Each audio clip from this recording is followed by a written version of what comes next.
Well, the 2019 vintage is notable for its cool fall. So after a long, warm summer, as we usually have, we noticed that the crop levels were average to a little bit above average and just looked great. And so as we went into the ripening season, the weather really cooled off around September 10th. This allowed for great hang time. We hang Merlot into October, and the Cabernet got a lot of hang time into October. Makes for very balanced, elegant wines that I think will still age a long time. But Chris and I today are going to taste through these wines, hopefully give you a good idea for you to make the choice that you want. You can't go wrong with any of them. They're all awesome, and you're going to want to taste them all before it's all said and done. But today we're going to go through our 2019 passing time lineup and hopefully help you choose your allocation. Cheers.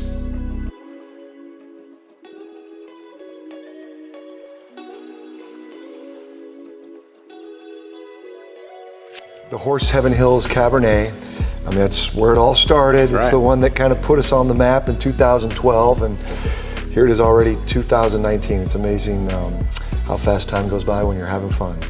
And we certainly had some fun making this wine. 2019 Horse Heaven Hills Cabernet. Discovery Vineyard, big chunk of it.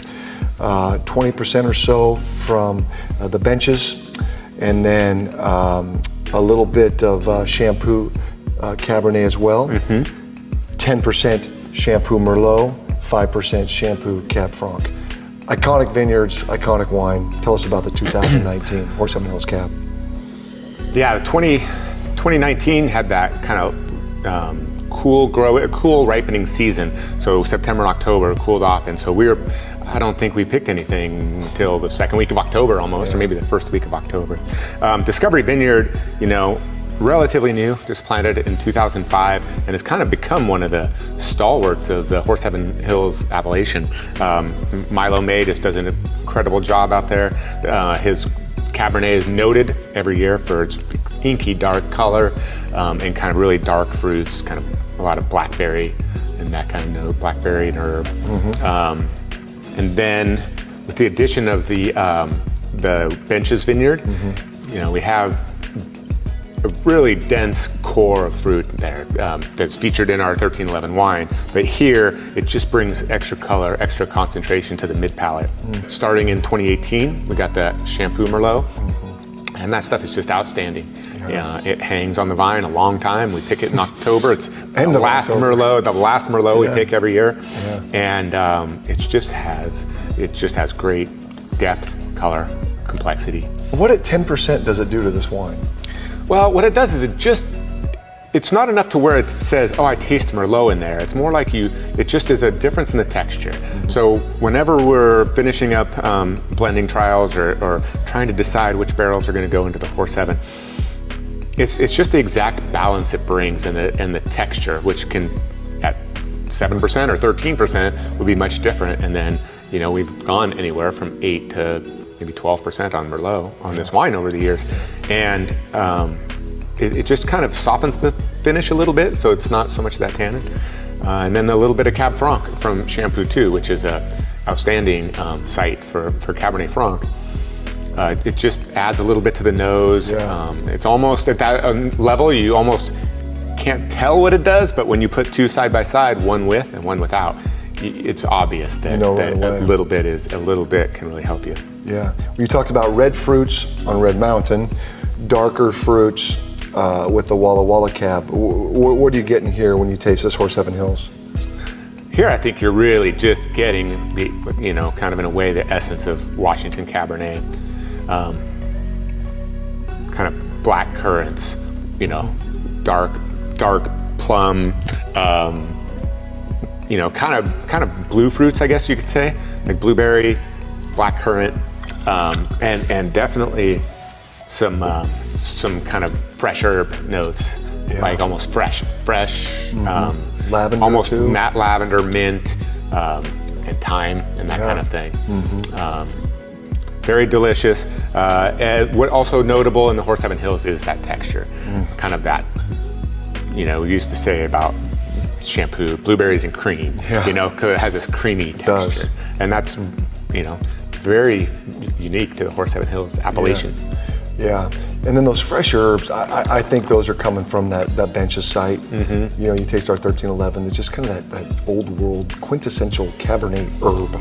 Yep. You know, I don't know how to really explain it, but you like a little bit of that you do herb when you have a Cabernet. Mm-hmm. Yeah, and what I'm getting here on that sip is layers of that creamy complexity. The wine's opening up a lot as we've been just sitting here, right? And I think it's just going to be something that, you know, even the first years, those wines you can't even tell they've been in the cellar for 7 years. So you know, these will age for a long time into the future. I think the highest score we've ever gotten with our Horse Seven Hills Cap was 98 points. Mm-hmm. The barrel sample of this from Jeb, 97 to 99. So, Chris, I'm gonna say you're kind of flirting with perfection here, making this wine, and not to toot our own horn, but I guess if we don't, nobody will.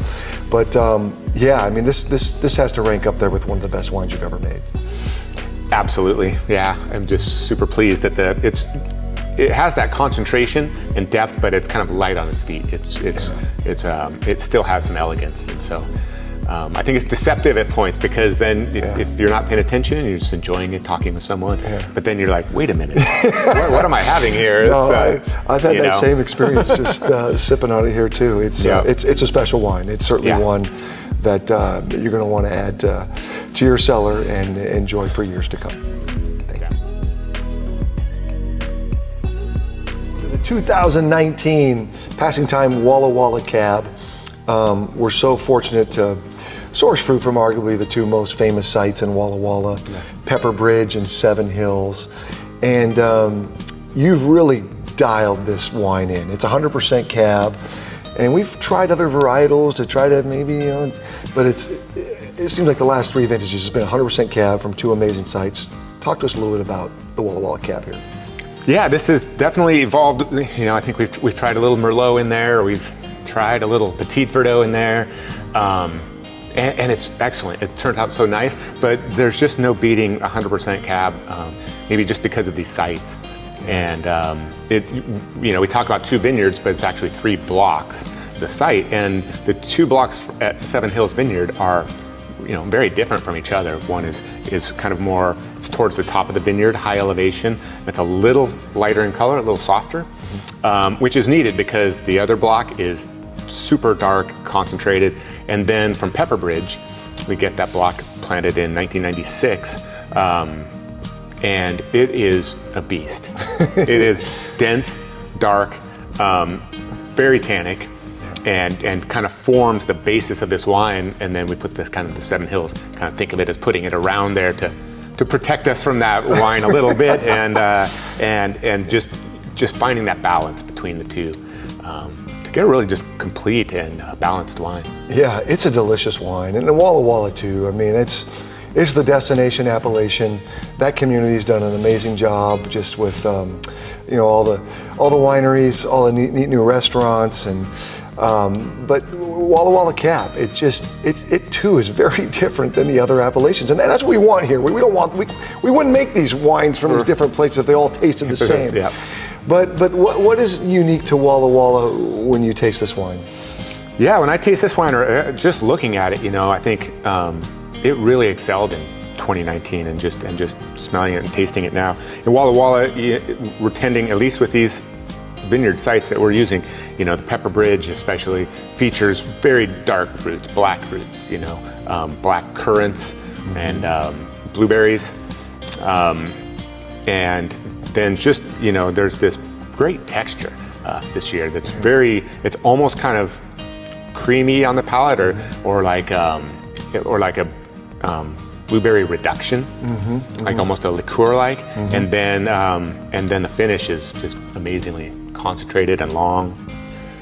No, it is a delicious wine. It's the highest rated we've ever had a barrel sample from Jeb Dunnick, 96 to 98 points. It's amazing. So that's creeping up there, and the Wine Advocate, which can be a little bit tougher, Robert Parker, that barrel sample score from Anthony Mueller, 93 to 95. So yeah, I mean, this is creeping up there with some of the best wineries in the state in Walla Walla as far as scores goes. But yeah, I taste this wine and I want a New York strip with it. You know, you want some food with this wine This too? wine is very young. You know, all of our wines are made to age. I think with a lot of Washington wines, but I think ours in particular, they taste nice on release. They taste very good, but you know that just 2 or 3 or 5 or 9 years is going to make them better. And this is definitely in that case where, you know, right now, yeah, you definitely want a nice steak with this.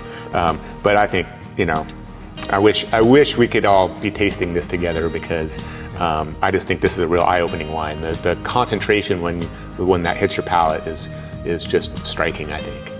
Well, Walla Walla Cab 2019, arguably the best we've made to date here at Passing Time, and can't wait for you all to taste it. It's one for the cellar. Cheers. Cheers.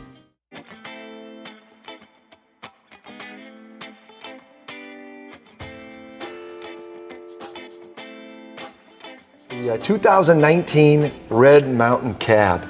You know, has any appellation done a better job marketing themselves than Red Mountain?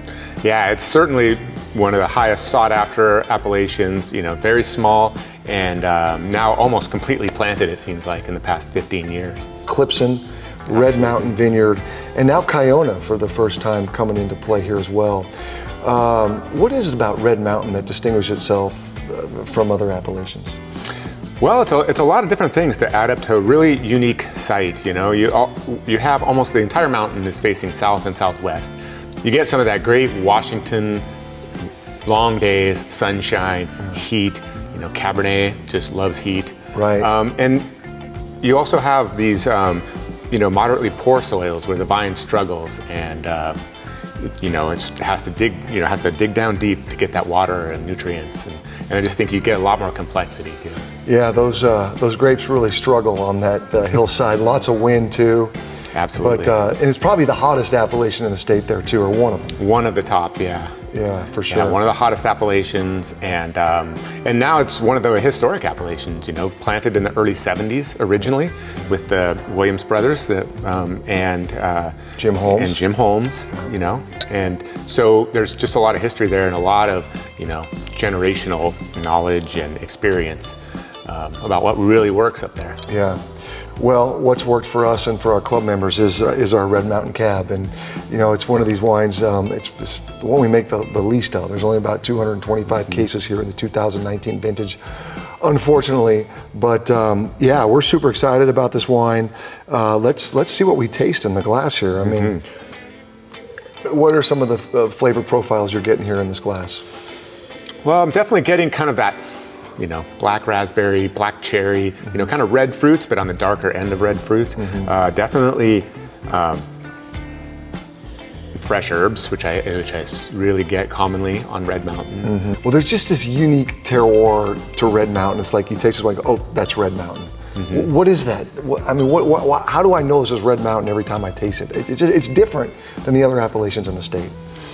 It is, and I think when I think of the appellations, I think of overall fruit character, which with some of our other Cabernets is more blue fruits and black fruits. On Red Mountain, it's not named because of the red fruit, but that's what I constantly get, is that kind of dark, like plums, black cherries, you know, reddish fruits. The other thing is the tannic structure in Red Mountain is notable because of the wind that we mentioned. Makes the skins tougher, and that's where the tannins are, and so, you know, you have this darker color, you have more tannin, and that's kind of what Red Mountain is known for too. Those firm tannins, but in the best sites and properly ripened, you know, they're strong, but they're fine, so they're not something that's really grippy on the palate. Well, the barrel sample score from Jeb Dunnick, 95 to 97. You know, that's a great score for us, and you know, again, this Red Mountain Cab, I feel like within our club has just gotten more and more popular over the years, and it's been a great addition to our lineup since 2014. And again, I think you have the barrel program dialed in, and we're just really proud of this wine and can't wait for all of you to taste it. Cheers. Cheers.